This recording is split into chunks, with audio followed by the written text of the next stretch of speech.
मैं डॉक्टर जिज्ञासा Pandey, department of economics, भारतीय विश्वविद्यालय दुर्ग की ओर से आज PhD course work in economics में इकोनॉमिक्स रिसर्च डिज़ाइन के बारे में डिस्कशन करने जा रही हूँ। पिछले अध्याय में हमने रिसर्च के बारे में पढ़ा था, आज रिसर्च डिज़ाइन के बारे में बात करने जा रही हूँ।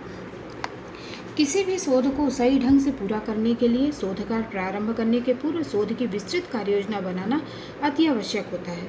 शोध का एक महत्वपूर्ण गुण उसमें उपयुक्त विधि का उपयोग किया जाना। शोध समस्या का समाधान प्राप्त करने के लिए शोधकर्ता को एक उचित शोध विकल्प का निर्धारण करना पड़ता है।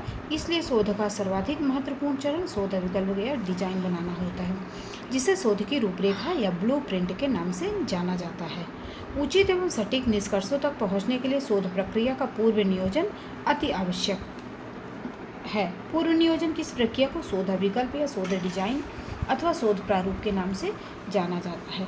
शोध विकल्प की समस्या से संबंधित उद्देश्यों, परिकल्पनाओं से लेकर आंकड़ों के अंतिम विश्लेषण तक उन सभी क्रियाओं की योजना या रूपरेखा है जो शोध प्रश्न का उत्तर प्राप्त करने हेतु की जाती है।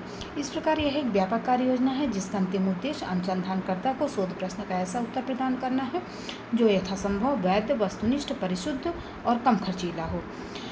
F.N. कर्लिंगर के अनुसार शोध विकल्प एक योजना, संरचना तथा रणनीति है जिसकी रचना इस प्रकार की जाती है कि शोध संबंधी प्रश्नों का उत्तर प्राप्त किया जा सके। वीपी यंग के अनुसार क्या, कहाँ, कब, कितना, किस तरीके से इत्यादि के संबंध में निर्णय लेने के लिए किया गया विचार अध्ययन की योजना या अध्ययन का अभिकल्प का निर्माण करता है। शोध निर्णय को ध्यान में रखते हुए समग्र शोध विकल्प को निम्नलिखित भागों में विभाजित किया गया है।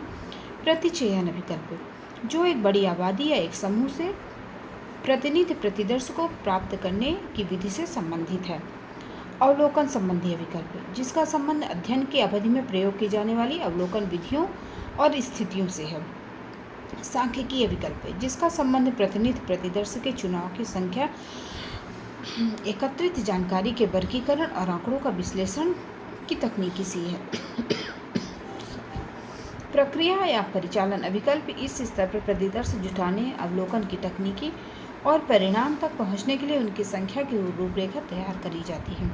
शोध विकल्प प्रस्तावित शोध की एक ऐसी रूपरेखा होती है जिसे वास्तविक शोध कार्य को प्रारंभ करने के पूर्व व्यापक रूप से सोच समझ के पश्चात तैयार किया जाता है। शोध की प्रस्तावित रूपरेखा का निर्धारण कई बिंदुओं पर विचार करने के बाद किया जाता है।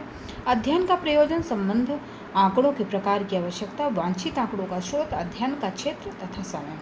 निर्धारित समय में अध्ययन पूर्ण करने के लिए शोधकर्मियों तथा संसाधनों की आवश्यकता होती है। प्रतिनिधि प्रतिदर्श की संख्या तथा चुनाव का आधार, आंकड़ा संकलन में प्रविधि का चुनाव, विश्लेषण की विधि, विश्लेषित आंकड़ों की व्याख्या।